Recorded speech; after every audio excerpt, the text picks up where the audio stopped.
안녕하세요. 백술동물병원 서울역점입니다. 오늘은 재수술도 쉽지 않은 안타까운 수술 사례 세 번째 케이스를 소개해 드릴게요. 저희 병원의 재수술을 위해서 내원한 케이스 중에서 이제 보호자분들께서 수술 결정하시는데 참조할 만한 그런 케이스를 소개해 드리고 있습니다. 오늘의 제목은 슬개골 탈구 수술 실패로 인해 십자인대 파열이 된 경우라고 붙여봤습니다. 일단 강아지 정보를 좀 알려드릴게요. 강아지 이름은 코코고요. 이제 가명입니다. 나마 8살이었고 이제 말티즈였어요. 히스토리에 대해서 간단히 설명을 드리면 한 달 전에 인천의 이웅동물병원에서 양측 슬개골 탈구 수술을 받으셨대요. 근데 수술 직후부터 좌측 수술 부위에서 이제 계속 고름이 흘러나와서 그거를 한 달간 계속 치료를 받으셨나 봐요. 근데 계속 치료를 받아도 호전되는 게 너무 없어서 그리고 이제 좌측 다리가 아프니까 이제 점점 좌측 다리 파행이 심해졌어요. 그래서 이제 수술한 병원이랑 소통을 하려고 했는데 수술한 병원에서 이렇게 적극적으로 대응을 하지 않으셔서 이제 너무 답답한 나머지 저희 병원의 수술 상태 확인을 위해서 내원하신 케이스라고 말씀을 드릴게요. 내원하신 후에 엑스레이를 찍어 봤어요. 그래서 엑스레이에 대해서 좀 설명을 드려보면요. 양쪽 다리 슬개골 수술을 하셨는데요. 이제 수술한 지 한 달이 지난 거죠. 이제 오른쪽 슬개골은 제자리로 유지되고 있었어요. 근데 문제는 왼쪽 슬개골이 탈구가 됐습니다. 한 달 만에 벌써 탈구가 된 거죠. 이런 경우는 좀 문제가 있다라고 보셔야 될 것 같아요. 그래서 슬개골 탈구가 재발했고요. 왼쪽은 3기로 진단이 됐습니다. 그다음에 이 무릎에서 왼쪽 무릎에서 이제 고름이 계속 흘러나왔다고 말씀을 하셨거든요. 그래서 그거는 관절염보다는 이제 수술 시 감염이나 이물 반응이 아닐까라고 좀 생각을 해요.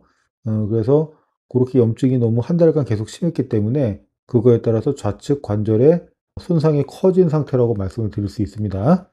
이 엑스레이 사진은 왼쪽 다리를 측면에서 찍은 사진이에요. 여기서 좀 큰 문제가 발견이 됐어요.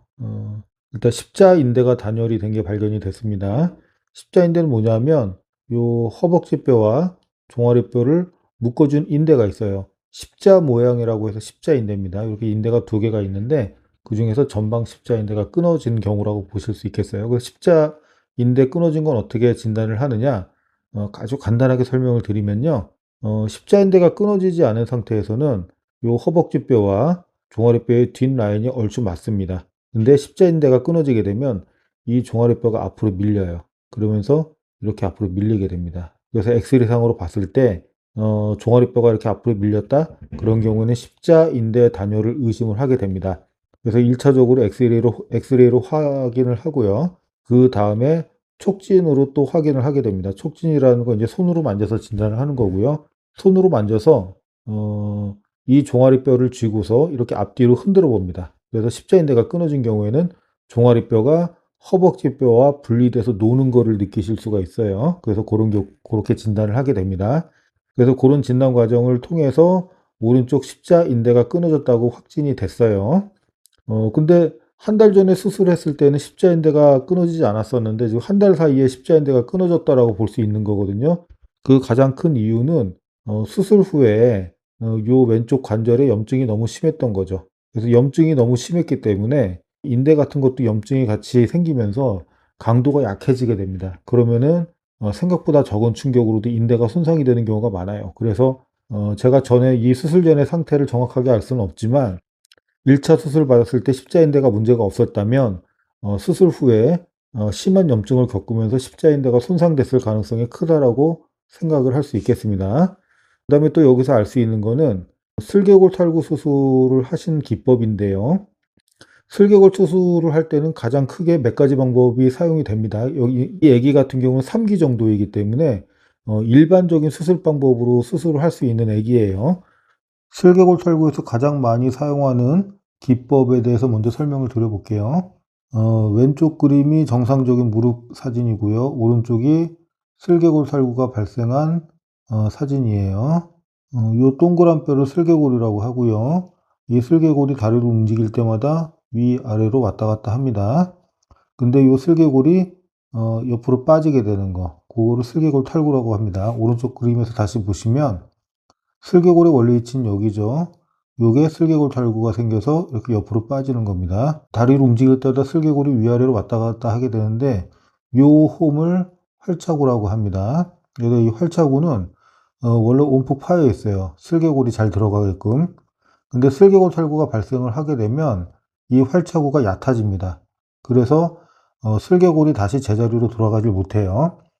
그래서 슬개골 탈구 수술을 할 때 가장 많이 사용하는 방법 중에 첫 번째가 요 활차구를 깊고 넓게 파주는 겁니다.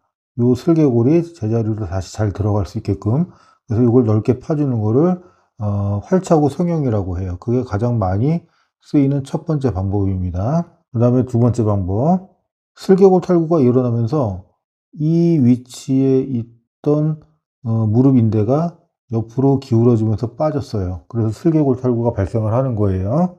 그래서 요 빠졌던 무릎 인대 각도를 원상태로 돌려놓는 게 이 수술에서 굉장히 중요해요. 그것을 하는 방법은 무릎 인대가 종아리뼈랑 부착되는 지점, 경골 조면이라고 합니다. 이 부분을 절단을 해요. 뼈를 절단을 해서 요거를 원래 위치로 옮깁니다. 그렇게 되면 요 경골 조면에 매달려 있던 무릎 인대가 같이 원래 자리로 이동하게 되는 그런 원리의 수술법이에요. 요거는 경골 조면 이식 TTT라고 얘기를 합니다. 요게 두 번째로 가장 많이 쓰이는 수술 방법입니다.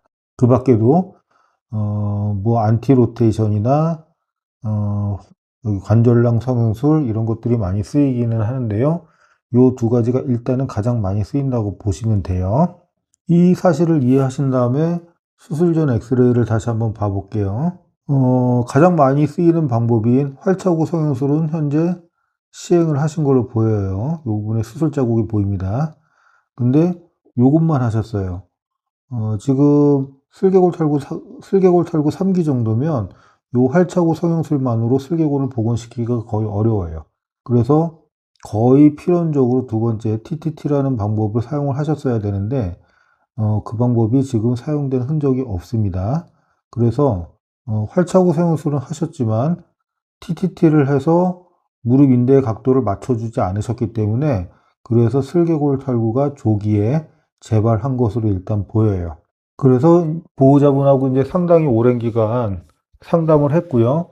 오른쪽 다리는 손을 대지 않고 일단 재발한 왼쪽 다리만 다시 재수술을 하기로 결정을 하셨어요. 그래서 왼쪽 다리에는 슬개골 탈구를 다시 복원을 시키는 수술, 두 번째 끊어진 십자인대를 다시 재건하는 수술, 요 두 가지 수술을 하기로 결정을 했습니다. 그래서 저희 병원에 줘서 조치한 내용은 다음과 같습니다. 첫 번째, 일단 왼쪽 무릎에 그 고름이 너무 많이 차 있었기 때문에 관절을 일단 연 다음에 세척을 엄청나게 했어요. 그 고름을 다 닦아내야 다시 염증이 생기지 않기 때문에 세척을 상당히 철저하게 했습니다. 그 다음에 관절낭을 열고 들어가 보니까 활차구 작업도 굉장히 좀 제대로 안 돼 있는, 그래서 저희가 활차구 작업도 다시 했습니다. 그다음 세 번째, TTT 경골 조면 이식술을 사용을 해서요. 무릎 인대의 각도를 이제 Q앵글이라고 표현을 해요. 요것도 다시 저희가 맞춰줬습니다. 여기 지금 이게 경골 조면 수술을 한 다음에 핀으로 박아서 고정을 시킨 겁니다. 그 다음에 인공인대법으로 그 십자인대 재건을 하게 됐고요. 저희가 다른 자료에서 설명드린 자료가 있는데 타이트로프법을 사용을 해서 인공인대를 재건을 해줬습니다. 인공인대법을 사용한 가장 큰 이유는 현재 슬개골 탈구를 위해서 TTT를 사용했기 때문에 동시에 TPLO를 적용하는 것은 불가합니다. 그래서 인공인대법을 사용을 해서 십자인대 수술을 해줬습니다. 그 인공인대를 설치한 게 여기 앵커와 이제 이런 식으로 설치가 됐다라고 보시면 돼요. 그래서 결론적으로 보시면 슬개골이 제자리로 복원이 된 것을 보실 수가 있습니다. 치료 결과는 수술하고 한 1주, 2주 정도 후에 붕대를 풀고 이제 저희가 걸음걸이를 평가를 해 봤는데요. 일단 좌측 무릎에서 계속 나오던 고름이 이제 중지가 됐고요. 그 다음에 좌측 다리를 딛기 시작했습니다. 물론 워낙 안 좋은 상태였기 때문에 회복은 좀 시간이 오래 걸릴 것 같아요. 근데 시간이 지나면서 빠르게 회복될 걸로 이제 기대가 됩니다. 그 다음에 보호자분한테 체중 감량하실 것, 이제 상당히 과체중 상태이기 때문에 체중을 빼셔야만 더 좋은 예후를 기대를 하실 수가 있어요. 그 다음에 앞으로 3, 4개월 정도는 실내 보행만 하실 거를 추천드렸어요. 그래서 4개월 후에 재검 받으시고 괜찮으면 그 다음부터 산책을 시키시라고 그렇게 조언을 해드렸습니다. 지금까지 첫 번째 슬개골 수술이 잘못돼서 염증이 심하게 발생하는 바람에 2차적인 피해로 십자인대까지 단열된 그런 사례를 설명을 해드렸어요. 저희가 계속 강조드리지만 이 정형외과 수술은 첫 번째 수술이 굉장히 중요합니다. 첫 번째 수술을 잘 못하게 되면 재발은 물론이고 재발을 돌이키기 위한 재수술도 불가한 경우가 너무나 많기 때문에 경험이 많고 그 다음에 정형외과의 전문인 그런 병원에 수술을 맡기시는 것이 바람직합니다. 시청해 주셔서 감사합니다.